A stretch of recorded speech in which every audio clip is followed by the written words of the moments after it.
যাকে আটকে রাখা হয়েছিল তার নাম পারুল। এই তথ্য বের করতে মিসির আলির তেমন বেগ পেতে হয়নি। বালিশে পারফিউমের গন্ধ পেয়েছেন। এই গন্ধ তার চেনা।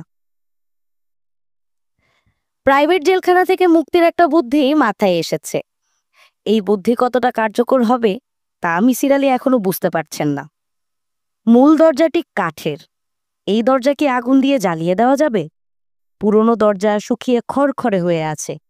কোনো রকমে দরজার এক কোণায় আগুন লাগালে দরজা পুড়ে যাবে। আগুন লাগানোর জন্য ম্যাচ বক্স তার কাছে আছে। ম্যাচ বক্সে 11টা কাঠি, 11 বার জ্বালানো যাবে। কাগজ আছে। ধৈর্য ধরে দরজার একটা কোণায় আগুন ধরাতে হবে। কাজটা করতে হবে ভোর রাতে, যখন সবাই থাকবে ঘুমে। দরজার আগুন বা ধোয়ার বিষয়টা কারো চোখে পড়বে না। বাথরুমে তিনি শ্যাম্পুর একটা বোতল দেখেছেন। কিছু কিছু শ্যাম্পু যথেষ্ট দাহ। শ্যাম্পুর বোতলটা নিয়ে পরীক্ষা করা যেতে পারে। খাটের নিচে তিনি একটা ফিডার পেয়েছেন। প্লাস্টিকের ফিডারে আগুন ধরলে ধিকি ধিকি করে অনেকক্ষণ জ্বলবে। কাঠের দরজার এক কোণায় আগুন ধরে যাওয়ার কথা। দরজায় চাকু দিয়ে দাগ দিতে পারলে হতো। এতে দরজার সারফেস এরিয়া বাড়বে। রাত 3টায় মিসির আলি দরজা পোড়ানোর সময় নির্ধারণ করলেন। রাত 3টা ভালো সময়। 3 প্রাইম নম্বর।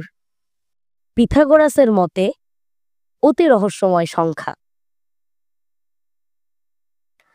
দরজা পুড়িয়ে বের হওয়ার বুদ্ধি কাজ করল না। দরজার এক কোণায় আগুন ঠিকই জ্বলল, তবে সে আগুন স্থায়ী হলো না। দরজার খানিকটা পুড়িয়ে নিভে গেল। লাভের মধ্যে লাভ এই হলো যে দরজা পোড়ানোর উত্তেজনায় মিসির আলির রাত কাটল নির্ঘুম। শরীরে ধস নেমে গেল। বেঁচে থাকার জন্য শরীরকে মোটামুটি ঠিক রাখতে হবে। প্রচুর পানি খেতে হবে। তা তিনি খাচ্ছেন। বাথরুমের বেসিন থেকে নিয়ে মগ ভর্তি পানি। কিছুক্ষণ পর পর পানি। তার মন বলছে বাথরুমের বেসিনের পানি থাকবে না। যে তাকে আটকেছে সে পানি বন্ধ করে দেবে। তখন প্রবল তৃষ্ণায় কোমরের পানি ছাড়া গতি থাকবে না। ক্ষুধার যন্ত্রণা কমে আসছে। কাজটি করছে মস্তিষ্ক। মস্তিষ্ক যখন দেখে খাবার পাওয়ার কোনো সম্ভাবনা নেই, তখন খিদে কমিয়ে দেয়। শরীরে জমে থাকা চর্বি থেকে প্রয়োজনীয় খাদ্য সংগ্রহের চেষ্টা করে। একজন সবল মানুষ কোনো খাদ্য গ্রহণ না করে 40 দিন পর্যন্ত বাঁচতে পারে। মিসির আলি কোনো সবল মানুষ না, নানা অসুখে পর্যুস্ত একজন মানুষ। তিনি ধরে নিয়েছেন এইভাবে তিনি বেঁচে থাকতে পারবেন 10 দিন, এর বেশি না। তবে শেষ দিনগুলো খুব কষ্টকর হবে। তার হ্যালুসিনেশন শুরু হবে। বাস্তবতা দেয়াল ভেঙে যাবে। তিনি ঢুকে পড়বেন অবাস্তব এক জগতে। একজন সাইকিয়াট্রিস্ট হিসেবে অনেকবার এই জগতে তার ঢোকার ইচ্ছা হয়েছে। ইচ্ছে এখন পূর্ণ হতে চলেছে, কিন্তু তার ভালো লাগছে না। বন্দি অবস্থায় মিসির আলি 58 ঘন্টা পার করলেন। ক্ষুধাবোধ এখন পুরোপুরি চলে গেছে। তৃষ্ণা আছে, তবে তা কম। বেসিনের কলের পানি বন্ধ হয়ে গেছে। তিনি শেষ পানি কখন খেয়েছেন তা মনে করতে পারছেন না। প্রবল ক্লান্তি তাকে ভর করেছে। সময় কাটাচ্ছেন বিছানায় শুয়ে। হ্যালুসিনেশন শুরু হয়েছে। শুরুটা হলো ঘড়ি দিয়ে। মিসির আলি হঠাৎ দেখলেন ঘড়ির কাঁটা উল্টো দিকে ঘুরছে। মিসির আলি মনে মনে বললেন, ইন্টারেস্টিং। হাতে কাগজ কলম থাকলে হ্যালুসিনেশনের ধাপগুলো লিখে ফেলতে পারতেন। হাতে কাগজ কলম নেই। ঠিক 3টা বাজার সময় ঘড়ি উল্টো দিকে চলা শুরু করেছিল। এখন বাজছে 2টা। ঘড়ির কাঁটা কি দ্রুত ঘুরছে? তিনি বুঝতে পারলেন না। মিসির আলি ঘড়ির দিকে তাকিয়ে ঘুমিয়ে পড়লেন।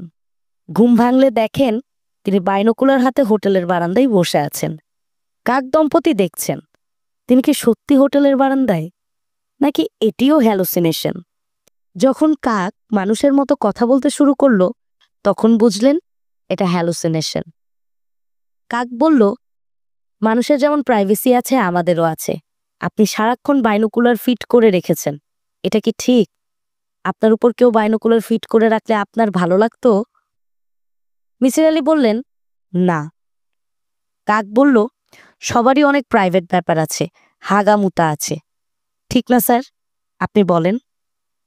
মিসির আলি বললেন, অবশ্যই ঠিক, আমি দুঃখিত, আর বাইনোকুলার ধরব না। মিসির আলি চোখ বন্ধ করে ঘুমিয়ে পড়লেন। কতক্ষণ ঘুমালেন তিনি জানেন না। হয়তো সঙ্গে সঙ্গেই ঘুম ভাঙল, অথবা দীর্ঘ সময় ঘুমালেন। ঘুম ভাঙলে প্রথমেই ঘড়ি দেখলেন। ঘড়ি উল্টো দিকে যাচ্ছে না, স্থির হয়ে আছে। ঘড়ির হিসেবে সময় এখন 12টা। দিন বা রাত বোঝা যাচ্ছে না। বাথরুম থেকে শব্দ আসছে, মনে হচ্ছে কেউ থালা বাসন ধুচ্ছে। মিসির আলী বললেন, কে? কিশোরীদের মিষ্টি গলায় কেউ একজন বলল, চাচাজি, আমি চম্পা। মিসির আলী হতাশ দীর্ঘশ্বাস ফেললেন। আবার হ্যালোসিনেশন শুরু হয়েছে। মিসির আলী বললেন, বাথরুমে কেন? সামনে আসো। চাচাজি, আমি বাথরুম পরিষ্কার করছি। আমার হাতে হাত মোজা নেই বলে আপনার সামনে আসতে পারবো না। আপনার সামনে এলে আপনি আমার হাত দেখে ফেলবেন। আমার বিরাট পাপ হবে। শেষ বিচারের দিন জবাব দিতে পারবো না। মিসির আলী বললেন, ও আচ্ছা।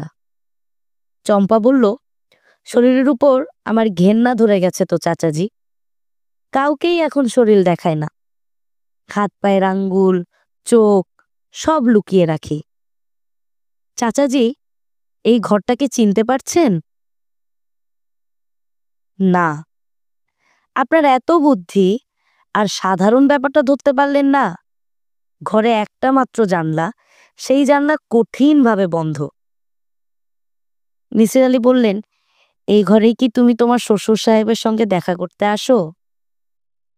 চম্পা বলল, আপনি খুব সুন্দর করে বললেন, দেখা করতে আসি। আমি দেখা করতে আসি না, বাধ্য হয়ে ভয়ঙ্কর কিছু কর্মকাণ্ডের জন্য আসি। মিসির আলী বললেন, তুমি আমাকে আটকে রেখেছো কেন? চম্পা বলল, আমি আপনাকে আটকে রাখিনি, বড় আপা রেখেছে। কেন? বড় আপা এই ঘরে অনেক দিন আটক ছিল। এই দুঃখে সে সবাইকে এইভাবে আটকে রাখতে চায়। কতদিন আটকে রাখবে? জানি না, মনে হয় ছাড়বে না। ছাড়বে না? না, চাবি কুয়ায় ফেলে দিয়েছে তো। দরজা খুলবে কিভাবে? সেটাও একটা কথা। চাচাজি, আমি এখন যাই, পরে আসব। হাত মোজা পরে আসব, তখন আপনার সামনে আসা যাবে, গল্প করা যাবে। আচ্ছা, আপনার জন্য এক প্যাকেট সিগারেট নিয়ে আসব, আপনি আরাম করে সিগারেট খাবেন। মিসির আলী বললেন, সঙ্গে দেশসালাইও আনবে। আমার দেশসালাইয়ের কাঠি শেষ হয়ে গেছে। চম্পা বলল, অবশ্যই দেশসালাই আনব। আপনি ঘুমিয়ে পড়ুন তো চাচাজি, আপনার ঘুম দরকার। ঘুম পাড়ানি গান গায়ে ঘুম পাড়াবো? মিসির আলী ক্লান্ত গলায় বললেন, গান লাগবে না, এমনিতেই ক্লান্তিতে চোখ বন্ধ হয়ে আসছে। মিসির আলী গভীর ঘুমে তলিয়ে গেলেন। একসময় ঘুম ভাঙল। তিনি অবাক হয়ে দেখেন ঝুম বৃষ্টি হচ্ছে। বৃষ্টি পড়ছে ঘরের ভেতর। কাক দম্পতির বাসাও ঘরের ভেতর।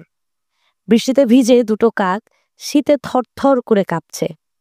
পুরুষ কাকটা মিসির আলীকে বলল, স্যার, একটা ছাতা দিতে পারবেন প্লিজ? মিসির আলী বললেন, ছাতা পাবো কোথায়? তাকিয়ে দেখো, আমিও ভিজছি। কাক বলল, একটা কিছু ব্যবস্থা কি করা যায় স্যার? বৃষ্টির পানি ভয়ঙ্কর ঠান্ডা, ডিমগুলো পুরোপুরি ভিজে গেলে আর বাচ্চা ফুটবে না। মিসির আলী বললেন, তোমার বাসাটা কি আমার খাটের নিচে আনতে পারো? তাহলে বৃষ্টির পানির হাত থেকে বাঁচতে পারো। থ্যাংক ইউ স্যার, ভালো সাজেশন। কাক দম্পতি অনেক কষ্টে বাসাটা খাটের দিকে আনছে। বাসা মিসির আলীর হাতের নাগালে চলে এসেছে। তিনি ইচ্ছে করলেই হাত বাড়িয়ে বাসাটা ধরে খাটের নিচে চালান করে দিতে পারেন, কিন্তু তা সম্ভব হচ্ছে না। তার সমস্ত শরীর অবশ, ঘুমে চোখ বন্ধ হয়ে আসছে। মিসির আলীর কেন জানি মনে হচ্ছে এবার ঘুমিয়ে পড়লে আর ঘুম ভাঙবে না। তিনি প্রাণপণে জেগে থাকার চেষ্টা করছেন। স্যার, সালাম আলাইকুম। ওয়ালাইকুম সালাম। আপনি কি আমাকে চিনতে পারছেন? আমি আপনার ছাত্রী। আমার নাম রেবেকা। ও আচ্ছা আচ্ছা, চিনতে পারেননি? শরীরটা ভালো না তো, এই জন্য সমস্যা হচ্ছে। স্যার, আমি আপনাকে চামড়ায় বাঁধানো একটা খাতা দিয়েছিলাম। হ্যাঁ, মনে পড়েছে। তুমি কেমন আছো? আমি ভালো আছি, কিন্তু আপনার এই অবস্থা কেন? একটু বেকায়দা অবস্থাতেই আছি। এরা আমাকে আটকে ফেলেছে। কেন? কেন তা তো জানি না। স্যার, আপনি জানবেন না তো কে জানবে? আপনি হচ্ছেন মিসির আলী। ঠান্ডা মাথায় চিন্তা করে বের করুন কেন তারা আপনাকে আটকেছে। এরা কি আপনার শত্রুপক্ষ? না। তাদের ক্ষতি হয় এমন কিছু কি আপনি করেছেন? না।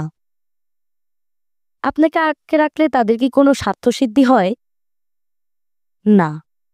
আপনার চিন্তা করার ক্ষমতা ঠিক আছে কিনা সেই পরীক্ষা কি করবেন? কি পরীক্ষা? ক্লিটস টেস্ট। স্যার, মনে পড়েছে? হ্যাঁ, পড়েছে। ১০০ থেকে নিচের দিকে নামতে হবে। প্রথমবার একটি সংখ্যা বাদ দিয়ে নিচে নামা। ১০০ থেকে ৯৮, তারপর দুইটা সংখ্যা বাদ দিয়ে ৯৫, তারপর ৩ সংখ্যা বাদ ৯১। স্যার, পরীক্ষা দিতে থাকুন। এই ফাঁকে আমি পানি এনে দিচ্ছি। পানি খান। পানি কোথায় পাবে? পানি তো বন্ধ। আমি কমর থেকে পানি আনবো। আপনি কল্পনা করবেন ঝর্ণার পবিত্র পানি খাচ্ছেন। বেঁচে থাকার জন্য আপনার পানি খাওয়াটা জরুরি। ঠিক না স্যার? হ্যাঁ, ঠিক। মিসির আলি ঘুমিয়ে পড়লেন। তিনি কতক্ষণ ঘুমালেন তা জানেন না। পানির পিপাসায় তার বুক শুকিয়ে গেছে। বিছানা থেকে নামার শারীরিক শক্তি তার নেই।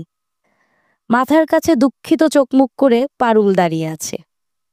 মিসির আলি বললেন, পারুল, আমাকে এক গ্লাস পানি খাওয়াতে পারবে? আমি পারুল না, আমি এক ভূতনি। আমার নাম হুড়বুড়ি। ও আচ্ছা, তুমি হুড়বুড়ি? জি, হুড়বুড়ি। একটা ছড়া শুনবেন স্যার? হুড়বুড়ি থুরথুরি, বুড়বুড়ি কুরকুরি, ফুরফুরি ফুরফুরি। মিসির আলি বললেন, চুপ করো প্লিজ। হুড়বুড়ি চুপ করল। তখন বেজে উঠল লাল টেলিফোন। এই টেলিফোনের তার ছেঁড়া। তারপরেও বাজছে কেন? টেলিফোন নিশ্চয়ই বাজছে না। তিনি ভুল শুনছেন। তার বিভ্রান্তির কাল শুরু হয়েছে। রিং হতে হতে টেলিফোন থেমে গেল। এখন ভাঙচুরের শব্দ হচ্ছে। মিসির আলি বললেন, কি হচ্ছে? হুড়বুড়ি বলল, স্যার, পুলিশ এসেছে, দরজা ভাঙছে। শব্দ শুনছেন? মিসির আলি ক্লান্ত গলায় বললেন, ও আচ্ছা, পুলিশ। পুলিশের সঙ্গে জসু আছে। মনে হচ্ছে সেই আপনাকে উদ্ধারের জন্য পুলিশ এনেছে। স্যার, দরজা ভেঙে ফেলেছে, তাকিয়ে দেখুন, পুলিশ ঢুকছে। মিসির আলি তাকিয়ে আছেন। তিনি পুলিশ দেখতে পাচ্ছেন, জসুকে দেখতে পাচ্ছেন। তাদের সঙ্গে মল্লিক সাহেবও আছেন, একজন মৃত মানুষ যার ডেড বডি কুয়া থেকে তোলা হয়েছে। মৃত মানুষ সামনে দাঁড়িয়ে থাকতে পারে না। এটাও নিশ্চয়ই হ্যালুসিনেশন। মিসির আলি চোখ বন্ধ করলেন। স্যার, চোখ মেলুন। মিসির আলি চোখ মিললেন। তার কাছে মনে হলো তিনি হাসপাতালে আছেন। তাকে স্যালাইন দেওয়া হচ্ছে। একজন অল্পবয়সী ডাক্তার তার সামনে দাঁড়িয়ে। এই ডাক্তার লাল সোয়েটারের উপরে সাদা অ্যাপ্রন পরেছে। তাকে সুন্দর লাগছে। স্যার, আপনি একটা প্রাইভেট হাসপাতালে আছেন এবং ভালো আছেন। আপনার শরীর খাদ্য গ্রহণের জন্য এখনো তৈরি না বলে আপনাকে স্যালাইন দেওয়া হচ্ছে। স্যার, আপনি কি আমার কথা বুঝতে পারছেন? পারছি। পুলিশ ইন্সপেক্টর রাকিব আপনার সঙ্গে কিছুক্ষণ কথা বলতে চান। কথা বলবেন? হুম। পুলিশ ইন্সপেক্টর রাকিব এসে সামনে দাঁড়ালেন। মিসির আলির দিকে তাকিয়ে হাসলেন। মিসির আলির এখন মনে হলো তার হ্যালুসিনেশন হচ্ছে না, তিনি বাস্তবে বাস করছেন। হ্যালুসিনেশনের দৃশ্যগুলো চড়া রঙের আঁকা হয়, এখন তা না। মিসির আলি বললেন, আমি কতদিন বন্দি ছিলাম? রাকিব বললেন, 6 দিন। আমি বন্দি এই খবর আপনাদের কে দিল? একজন মহিলা টেলিফোনে জানিয়েছে। তার নাম পারুল। কবে জানিয়েছে? যেদিন আপনাকে আটকানো হয় তার পরদিন ভোরবেলা। আমরা তার কথা গুরুত্বের সঙ্গে নেইনি, কারণ এই মহিলা উদ্ভট সব কথা বলছিলেন। তার মৃত শ্বশুর জীবিত হয়ে ফিরে এসেছেন, এইসব হাবিজাবি। মিসির আলি চোখ বন্ধ করলেন।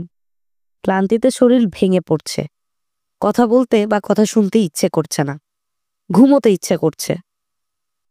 পুলিশ ইন্সপেক্টর বললেন, স্যার আপনি রেস্ট নিন, পরে আপনার সঙ্গে আলাপ করব। আপনার কিছু সাহায্যও আমাদের দরকার।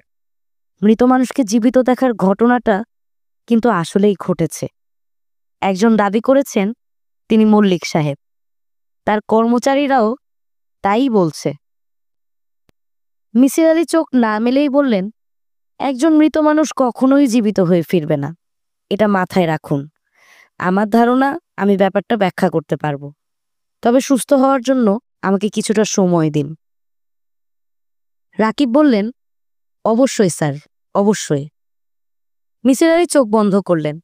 চোখ মেললেন 13 ঘন্টা পর। শারীরিক এবং মানসিকভাবে তিনি তখন সম্পূর্ণ সুস্থ। মুন হাউস হোটেলে 212 নম্বর ঘর। সময় সন্ধ্যা 7টা। মিসির আলি বিছানায় বসে আছেন। তার সামনে প্লাস্টিকের লাল চেয়ারে মল্লিক সাহেব বসে আছেন। মল্লিক সাহেবের মুখ হাসি হাসি। তাকে দেখেই মনে হচ্ছে তিনি আনন্দময় সময় কাটাচ্ছেন।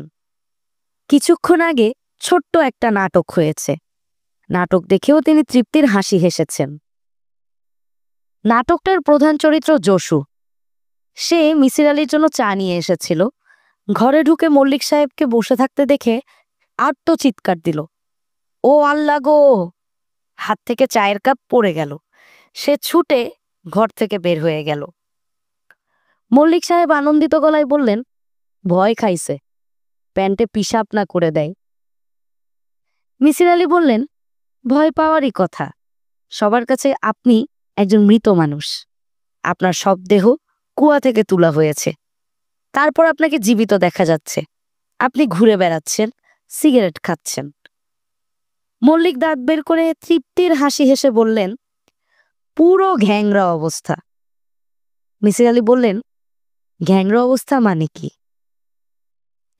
অতিরিক্ত বেড়াছেড়াকে বলে ঘ্যাংরা অবস্থা। পাবলিক তো ভয় খাবেই, পাবলিকের ভয় খাওয়ারই কথা। পুলিশও ভয় খাচ্ছে। ঘটনা শুনেন, মজা পাবেন। আমি পুলিশ ইন্সপেক্টর রাকিব সাহেবের সঙ্গে হাত মিলাবার জন্য হাত বাড়ালাম। উনি লাফ দিয়ে 2 ফুট সরে গেলেন। একমাত্র আপনাকে দেখলাম, ভয় খান নাই। আপনাকে দেখে কিছুটা আচমক হয়েছি। আপনি কেন ভয় খান নাই? মিসির আলি বললেন, আমি জানি মৃত মানুষ কখনো জীবিত হয়ে ফেরে না, অন্য কোনো ব্যাপার আছে, এই জন্য ভয় পাইনি। মল্লিক সাহেব আগ্রহ নিয়ে বললেন, অন্য ব্যাপারটা কি? আমার একটু বুঝায়া বলেন। মিসির আলি বললেন, আপনার যমজ ভাই আছে, যে দেখতে অবিকল আপনার মতো। সে মারা গেছে অথবা খুন হয়েছে। তার ডেড বডি কুয়ায় ফেলা হয়েছে, আপনার না। মল্লিক সাহেব গলা নামিয়ে বললেন, আমার যমজ ভাই আছে তার বিষয়ে কেউ জানল না, এটা কেমন কথা? মিসির আলি বললেন, কেউ জানে না তা ঠিক না। আপনার 2 ছেলে তো প্রায়ই বলতো এরা দুজন মল্লিককে দেখে, একজন ভালো, একজন মন্দ। পাগলের কথা আপনি ধরবেন? দুটাই পাগল, নির্বোধ পাগল। প্রায়ই দেখবেন এরা কানে ধরে উঠবস করছে। কেউ তাদের কানে ধরে উঠবস করতে বলে নাই, তারপরেও করছে। বলুন তো কেন? মিসির আলি বললেন, জানি না কেন। অনুমান করতে পারেন? না, অনুমানও করতে পারছি না। মল্লিক সাহেব দীর্ঘ নিঃশ্বাস ফেলে বললেন, এই দুই ছাগলকে আমি প্রায়ই 100 বার 50 বার কানে ধরে উঠবোস করতে বলি। এরা অ্যাডভান্স করে রাখে, খাতায় লেখা থাকে, সেখান থেকে বাদ দেয়। এদের কোনো কথার উপর বিশ্বাস করা যায়? আপনি বলেন। পাগলের সাক্ষী কি কোর্ট গ্রাহ্য করবে? চুপ করে থাকবেন না, কথা বলেন। মিসির আলী বললেন, পাগলের সাক্ষ্য কোর্ট গ্রাহ্য করে না। এই তো এখন পথে আসছেন। বড় পুত্র ছক্কার ছেলে মারা গেল, কিসমত নাম, তার মধ্যে কোনো বিকার নাই, এক ফোঁটা চোখের পানি নাই, আরেকজনের বাচ্চা কোলে নিয়ে ঘুরছে। মিসির আলী বললেন, কিসমত কার ছেলে এই নিয়ে মনে হয় বিতর্ক আছে। মল্লিক বললেন, কোনো বিতর্ক নাই রে ভাই, বিতর্ক দুই বদপুলার দুই বদ স্ত্রী তৈরি করেছে, কুৎসিত নোংরা কথা চালু করেছে। এই জন্য এদের একজনরে আমি ডাকি বড় কুত্তি, আরেকজনরে ডাকি ছোট কুত্তি।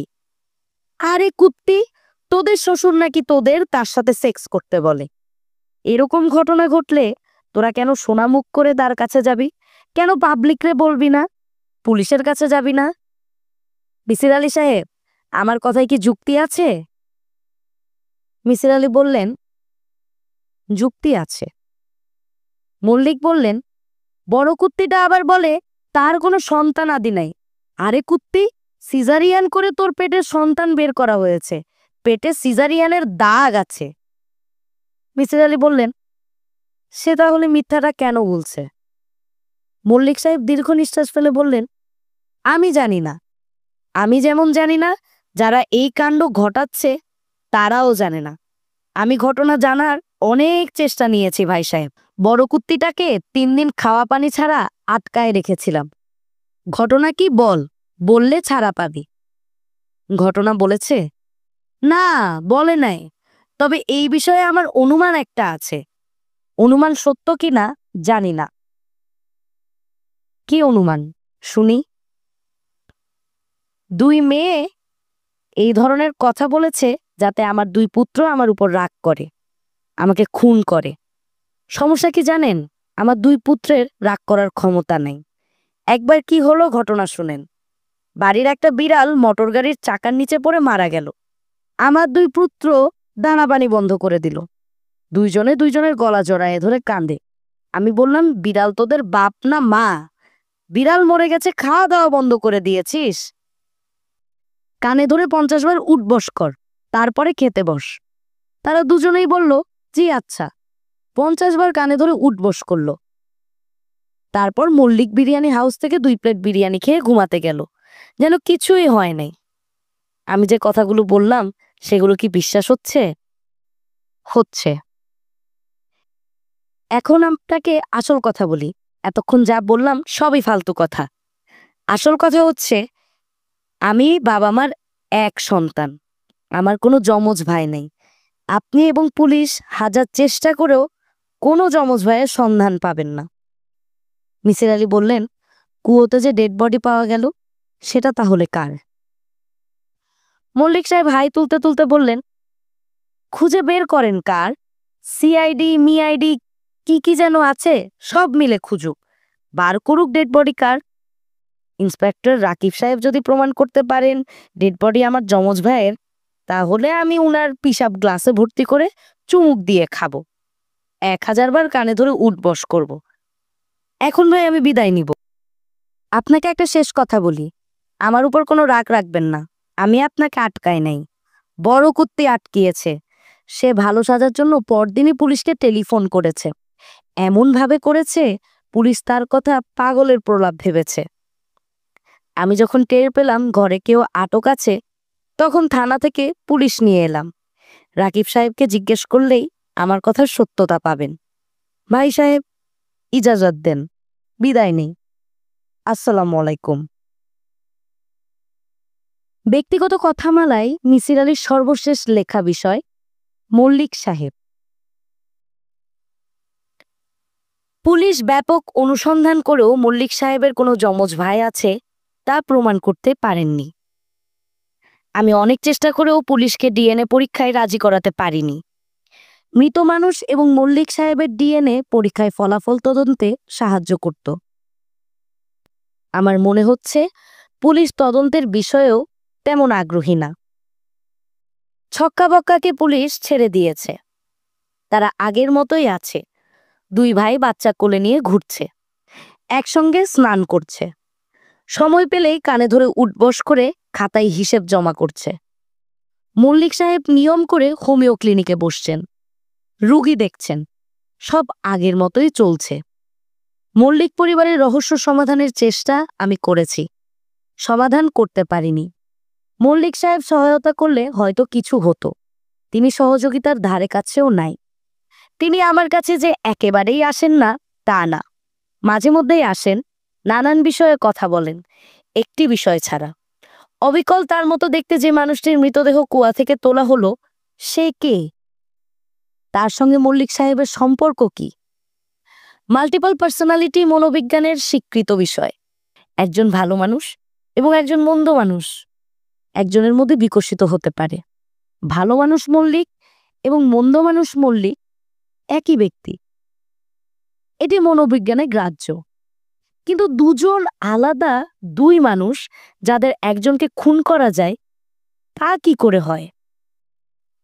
আমি চেষ্টা করেছি চম্পা এবং পারুলের সঙ্গে কথা বলতে, তারা রাজি হয়নি। এই দুই মেয়ে মল্লিককে খুন করেছে বলে যে দাবি করেছে তা মিথ্যা। অ্যান্টাসি নামে কোনো ইঁদুর মারার বিষ নেই। অ্যান্টাসি নামটাও হঠাৎ করে তাদের মাথায় এসেছে, অ্যান্টাসিড থেকে ডি বাদ দিয়ে অ্যান্টাসি। মল্লিক সাহেবের বাড়িতে গোটা চারেক বিড়াল আছে, যে বাড়িতে বিড়াল থাকে সে বাড়িতে ইঁদুর থাকে না। আমি এক পর্যায়ে জীবিত এবং মৃত মল্লিকের ডিএনএ পরীক্ষা নিজ খরচে করতে চেয়েছিলাম, তাও সম্ভব হলো না। পরীক্ষাটা হয় সিঙ্গাপুরে। যে পরিমাণ অর্থ পরীক্ষার জন্য প্রয়োজন তা আমার ছিল না। আমি নিজেও মনে হয় মানসিকভাবে কিছুটা অসুস্থ হয়ে পড়েছি। প্রায়ই যে ঘরে বন্দি ছিলাম সেই ঘর স্বপ্নে দেখি। স্বপ্নে লাল টেলিফোন বাজতেই থাকে। আমি টেলিফোন ধরতেই ওপাশ থেকে গম্ভীর গলায় একজন বলে, ডিএনএ টেস্ট করা হয়েছে, রিপোর্ট লিখে নিন। জীবিত এবং মৃত দুজনেরই একই ডিএনএ, অর্থাৎ দুজন একই ব্যক্তি। স্বপ্ন আর কিছুই না, আমার নিজস্ব চিন্তার প্রতিফলন। আমি কি তাহলে ভাবছি মৃত এবং জীবিত একই মানুষ? এর মানেই বা কি? আমি মুন হাউস হোটেলের 212 নম্বর ঘরে এখনো আছি। কাক দম্পতির উপর লক্ষ্য রাখছি। ডিম ফুটে বাচ্চা বের হয়েছে। কাক দম্পতির সে কি আনন্দ! তাদের আনন্দ দেখে মল্লিক পরিবারের জটিলতা ভোলার চেষ্টা করছি। যখন মনে হয় পুরোপুরি ভুলে গেছি, তখনই স্বপ্নে লাল টেলিফোন বেজে ওঠে। কেউ একজন বলে, জীবিত এবং মৃত মল্লিক একই ব্যক্তি। Please take note.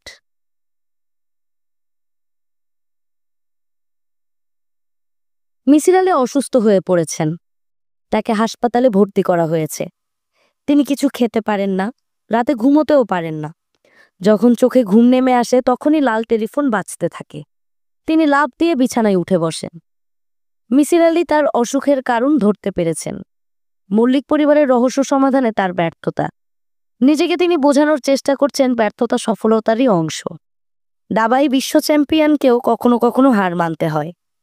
যেখানে বিশ্ব চ্যাম্পিয়নদেরই এই অবস্থা, সেখানে তার অবস্থান কোথায়? সাইকোলজির খেলায় তিনি বিশ্ব চ্যাম্পিয়ন না।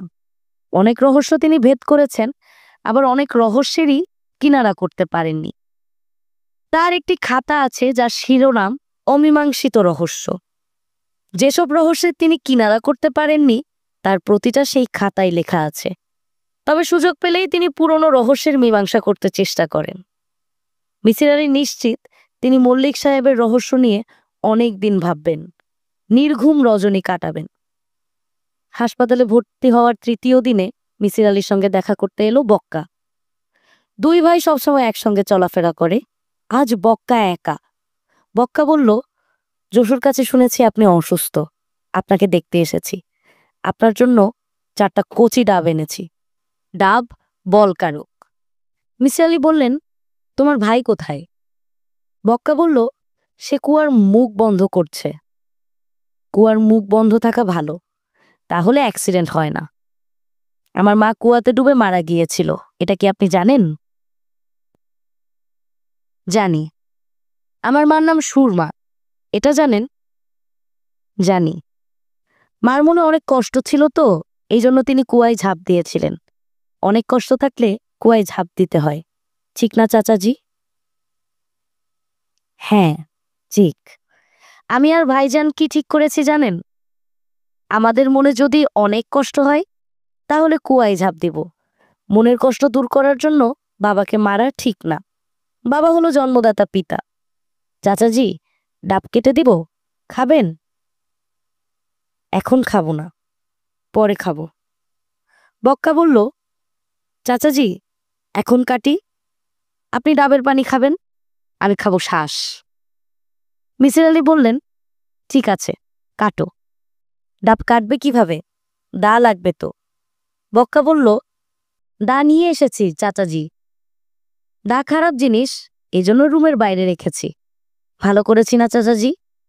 হ্যাঁ, ভালো করেছ। বক্কার ডাব কাটা দেখতে দেখতে মিসির আলী মল্লিক রহস্যের আংশিক সমাধান বের করলেন। এই সমাধানে ডাবের কোনো ভূমিকা নেই। কিছু মীমাংসা হঠাৎ করেই মাথায় আসে, বেশিরভাগ সময় স্বপ্নে আসে। কেকুলে বেঞ্জিনের স্ট্রাকচার স্বপ্নে দেখেছিলেন, মেন্ডেলিভ পিরিয়ডিক টেবিল স্বপ্নে পান। মিসির আলীও স্বপ্ন দেখেছেন, জীবিত মল্লিক এবং মৃত মল্লিক একই, তাদের ডিএনএ তাই বলছে। স্বপ্ন অনেককেই ইশারা দিয়েছে, তাকেও দিচ্ছে। কনসাস মস্তিষ্ক হিসেব নিকাশ করে আনকনসাস মস্তিষ্ককে খবর দিচ্ছে, সেই খবর নিজেকে প্রকাশ করছে স্বপ্নে। স্বপ্নে তিনি লাল টেলিফোন দেখেছেন, এই টেলিফোন অবশ্যই তাকে ক্লু দিতে সাহায্য করবে। বক্কা আগ্রহ নিয়ে ডাবের শ্বাস খাচ্ছে, তৃপ্তিতে তার চোখ প্রায় বন্ধ। মিসির আলী বললেন, তোমাদের বাসার গেস্ট রুমে একটা লাল টেলিফোন আছে না? বক্কা হ্যাঁ সূচক মাথা নাড়ল। এই টেলিফোনের নাম্বার জানো? বক্কা বলল, এই টেলিফোনের নম্বর শুধু বাবা জানে, আর কেউ জানে না। তোমার বাবা কি ওই ঘরেই থাকেন? বক্কা বলল, না, মাঝে মাঝে থাকেন, বাকি সময় ওই ঘর তালাবদ্ধ থাকে। তালাবদ্ধ থাকে কেন? ওই ঘরে ভূত থাকে, এই জন্য তালাবদ্ধ থাকে। কিরকম ভূত? বক্কা বলল, চাচাজি, কিরকম ভূত আমি জানি না, আমি কখনো দেখি নাই। কেউ কি দেখেছে? আমার স্ত্রী চম্পা দেখেছে, বড় ভাইজানের স্ত্রীও দেখেছে। চাচাজি, আরো 4টা ডাব কিনে নিয়ে আসি। আর ডাব দিয়ে কি হবে? বক্কা লজ্জিত গলায় বলল, 2টা মাত্র ডাবে শ্বাস হয়েছে, তৃপ্তি করে খেতে পারি নাই। মিসির আলী বললেন, এখানে ডাব না এনে তুমি বরং ডাব কিনে বাড়িতে যাও, পুরুষ্ট দেখে কেন, যাতে ভেতরে শ্বাস থাকে, তারপর 2 ভাই মিলে খাও। বক্কার চোখমুখ উজ্জ্বল হয়ে উঠল, যেন দিশাহারা নাবিক দিশা ফিরে পেয়েছে। চাচাজি, দাটা কি নিয়ে যাব না রেখে যাব? দা নিয়ে যাওয়াই ভালো। বক্কা বিদায় হতে হতেই মিসির আলী কাগজ কলম নিয়ে বসলেন। যাদের সঙ্গে তার দেখা হওয়া বিশেষ প্রয়োজন। 1, এ মল্লিক কাচ্চি হাউসের ম্যানেজার মবিন উদ্দিন। ইনি শুধু কাচ্চি হাউসের ম্যানেজারই না, মল্লিক সাহেবের ডান হাত। যারা নিজেদের ডান হাত প্রমাণ করে তাদের কাছে অনেক গোপন তথ্য থাকে। সমস্যা একটাই, এরা মুনিবের প্রতি বিশ্বস্ততার কারণে কোনো তথ্যই প্রকাশ করে না। মল্লিক সাহেবের মূল বাড়ির দারোয়ান আক্কাস মিয়া। এই লোক দীর্ঘদিন ধরে দারোয়ানের কাজ করছে, সে নিশ্চয়ই অনেক কিছু জানে।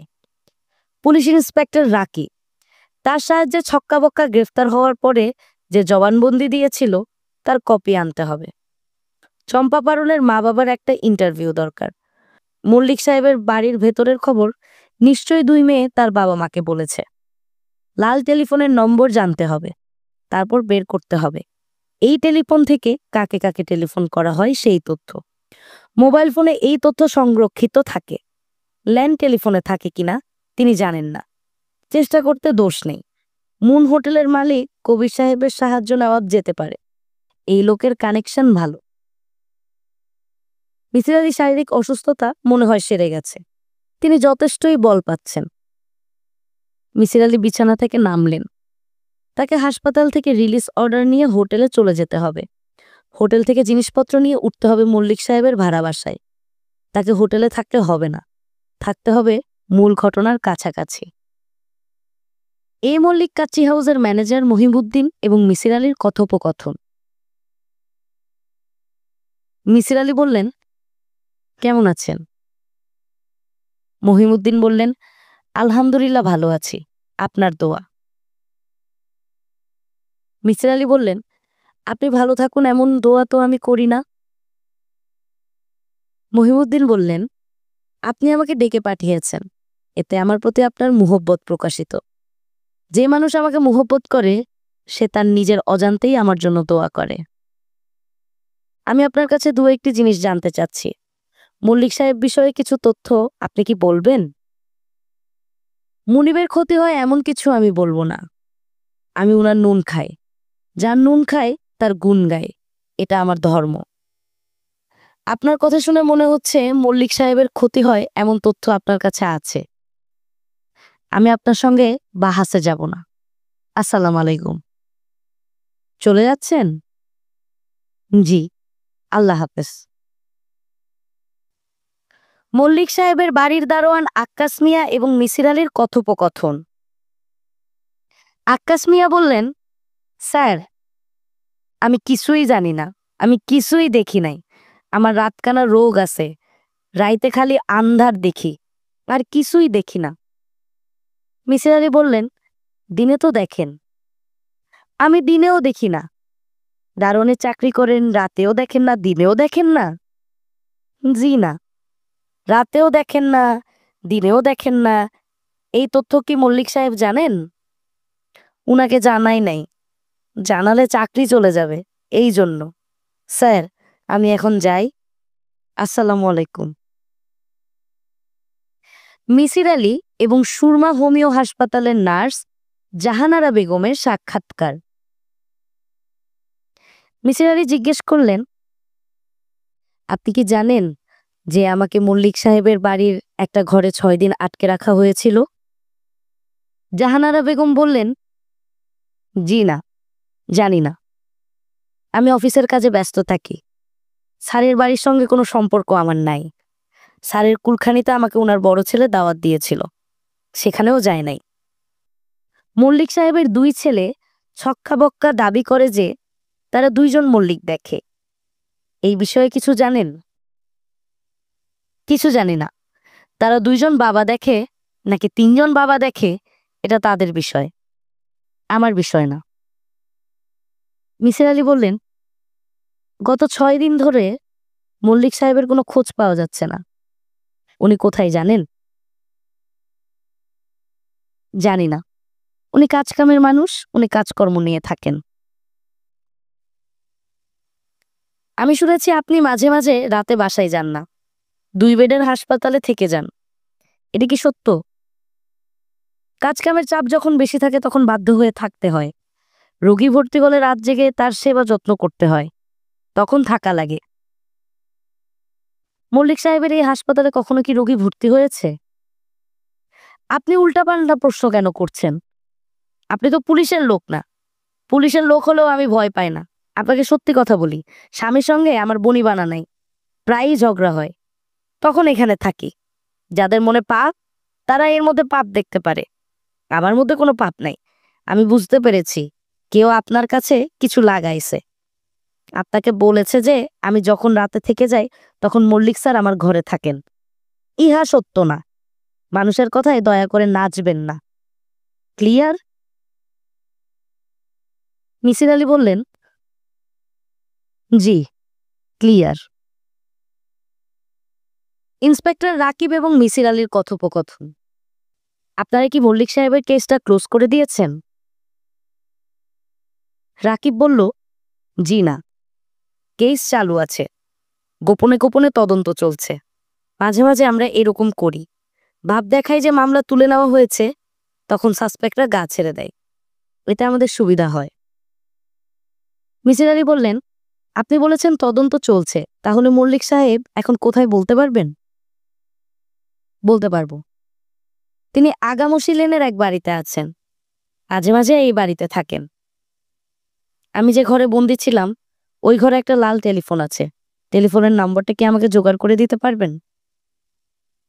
স্যার, আপনার সঙ্গে যদি কাগজ কলম থাকে তাহলে নাম্বারটা লিখুন। এই নাম্বার তাহলে আপনারা জানেন? কেন জানবো না? বিস্ময়কর একটা ঘটনা ঘটেছে।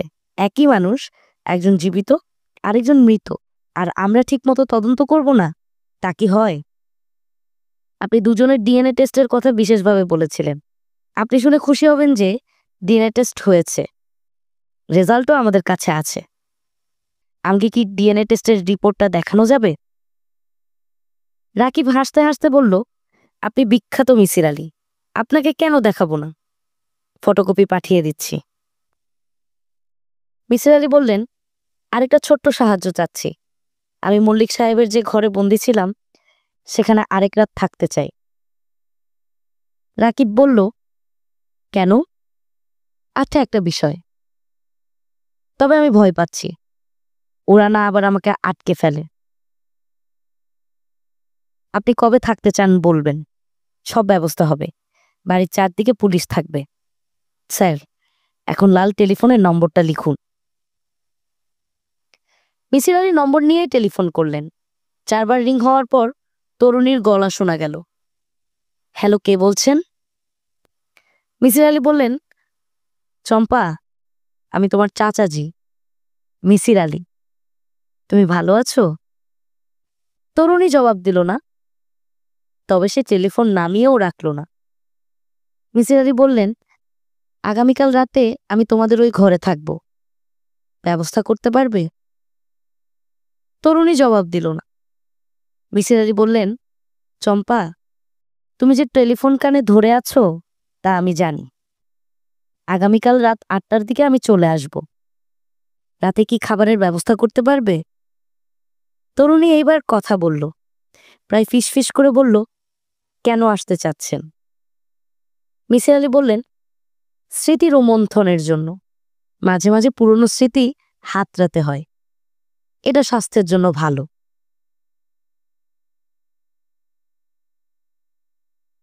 রাত 8টা। সারাদিন ঝলমলে রোদ ছিল। সন্ধ্যার পর থেকে বৃষ্টি শুরু হয়েছে। মিসির আলী ছাতা মাথায় মল্লিক সাহেবের বাড়িতে এসে উঠেছেন। দেখে মনে হচ্ছে মল্লিক সাহেবের বাড়ি শ্মশানপুরী, কেউ বাস করে না।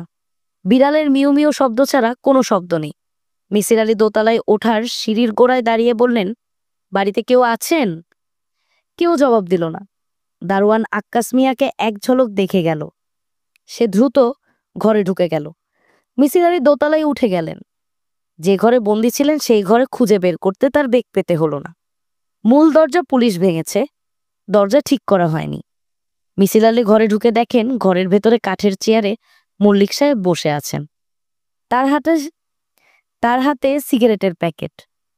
মিসির আলী অবাক হলেন না। মল্লিক সাহেব এখানে থাকবেন মিসির আলী তা ধরেই নিয়েছিলেন। মল্লিক মিসির আলীর দিকে তাকিয়ে বললেন, ছোট কুত্তির কাছে শুনলাম রাতে আপনি খানা খেতে চেয়েছেন।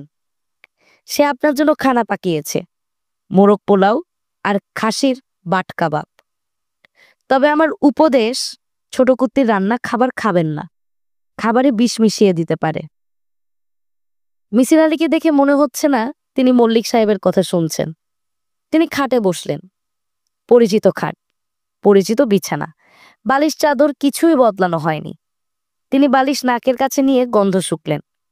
মল্লিক বললেন, আপনার ভাবভঙ্গি দেখে মনে হয় কিছু বলতে চান। বলতে চাইলে বলেন। বালিশ শুকাশুকির প্রয়োজন নেই, বালিশের মধ্যে হিস্টোরি লেখা নেই। মিসির আলী বললেন, আপনার 2 ছেলে যে দুজন বাবা দেখে সেই রহস্য ভেদ করেছি। তারা আসলেই ছোটবেলা থেকে দুজন বাবা দেখত। মল্লিক সাহেব বললেন, আপনাকে অনেকবার বলেছি আমার কোনো যমজ ভাই নেই। মিসির আলী বললেন, যমজ ভাই না, সে আপনার সৎ ভাই। আপনার বাবা তারও বাবা, ডিএনএ টেস্টে তাই পাওয়া গেছে। আপনার এই সৎ ভাইয়ের কোনো সামাজিক স্বীকৃতি ছিল না। মনে হয় তার জন্ম কাজের মেয়ের গর্ভে। তবে আপনার বাবা তাকে পুরোপুরি বঞ্চিত করেননি। আগামসি লেনে তাকে একটা বাড়ি কিনে দিয়েছিলেন। আপনার এই ভাই সত্যিকার অর্থেই ভালো মানুষ ছিল। সে আপনার 2 ছেলেকে অসম্ভব পছন্দ করত। এই ছেলে দুটির টানেই সে মাঝে মাঝে গোপনে আপনার বাড়িতে আসতো। সে লুকিয়ে থাকতো এই ঘরে। আপনি তাকে খুন করেছেন। মল্লিক বললেন, এত কিছু বলেছেন, কিভাবে খুন করেছি সেটাও বলেন। গলা টিপে মেরেছি? মিসির আলী বললেন, ডাব কাটা হয় এমন দায়ের পেছন দিয়ে তার মাথায় বাড়ি দিয়েছেন। মল্লিক অবাক হয়ে বললেন, এটা কিভাবে বললেন? মিসির আলী বললেন, আপনার ছেলে বক্কা এই দা নিয়ে আমাকে দেখতে হাসপাতালে গিয়েছিল। সে বলেছে দা খারাপ জিনিস। তার কথা থেকে বুঝেছি। হারামজাদাটা আমাকে ধরাইয়ে দিয়েছে। দুই হারামজাদা ভাব ধরে থাকে যে এরা কিছুই বুঝে না, তলে তলে বিরাট বুদ্ধি। মিসির আলী সিগারেট ধরালেন। তৃপ্তির সঙ্গে দুটান দিয়ে বললেন, আপনার সম্পর্কে আপনার দুই পুত্রবধূ যা বলে তা ঠিক না। আপনি এই কাজ কখনো করেননি। করলে এদের কুত্তি ডাকতেন না। আপনার রুচি নিম্নমুখী কাজের মেয়ে বা আপনার হাসপাতালের নার্সে সীমাবদ্ধ। মল্লিক সাহেব বললেন, নার্স হারামজাদিও মুখ খুলেছে?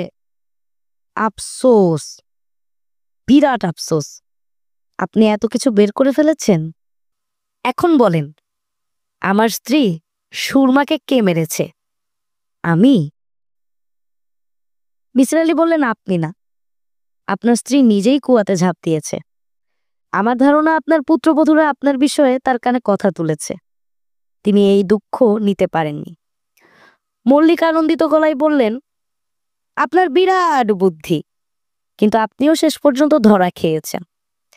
আমার স্ত্রীকে আমিই মেরেছি। সে স্বেচ্ছায় কুয়াতে ঝাঁপ দেয় নাই। কেন মেরেছি সেটা একটা ইতিহাস, আপনাকে বলার প্রয়োজন নাই। খানা কি দিতে বলবো? খানা খাবেন? মিসির আলী হ্যাঁ সূচক মাথা নাড়লেন। মল্লিক সাহেব বললেন, আপনাকে দেখে কখনো বুঝি নাই একজন চিকন চাকন মানুষের পেটে এত বুদ্ধি। জানলে কোনোদিন বাড়ি ভাড়া দিতাম না, লাথি দিয়ে বের করতাম। মল্লিক কিছুক্ষণ চুপচাপ থেকে শান্ত গলায় বললেন, ছোট কুত্তি, আমাদের খানা দাও। পুলিশ আজ রাতেই আমারে থানায় নিয়ে যাবে। বাড়ির চারদিকে পুলিশ, খালি পেটে থানায় যাওয়া ঠিক না। বৃষ্টির বেগ বাড়ছে। বৃষ্টির সঙ্গে ঝড়ো হাওয়া। চম্পা খাবার নিয়ে ঘরে ঢুকেছে। আজ তার সারা শরীর বোরকায় ঢাকানা। অতি রূপবতী এই মেয়েকে দেখে মিসির আলী মুগ্ধ হলেন। তার কাছে মনে হলো হেলেন অফ ট্রয়, ক্লিওপেট্রা কিংবা কুইন অফ সেবা কখনোই দুই বোন চম্পা পারুলের চেয়ে রূপবতী না। বাঙালি প্রাচীন কবির মতো মিসির আলী মনে মনে আওড়ালেন, কে বলে শারদ শশী সে মুখের তুলা, পদনখে পড়ে আছে তার কতগুলা।